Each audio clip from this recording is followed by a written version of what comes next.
If you're upgrading to a new controller or need to swap out a defective controller, here's how to do it. First, you're gonna wanna unplug your grill. Go underneath the hopper of your grill, find the 4 Molex connectors, and you're gonna unplug each one of those. Next, you'll go out to the front of your hopper, remove the 2 Phillips head screws from your controller that mount that to the hopper. You're gonna wiggle that controller out away from the hopper and remove the 2 white braided wires that are connected to your RTD probe. Find your new controller, plug everything back the same way in which you disconnected the wires.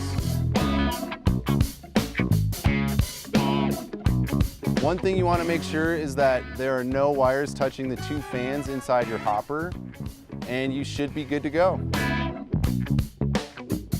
Pretty easy, huh? You swapped out your controller, didn't take too much time, and you did it all on your own. Check out all the rest of our videos on our website. Give us a call at 1-800-TRAEGER if you have other issues with your grill, and make sure you do register your grill on TraegerGrills.com.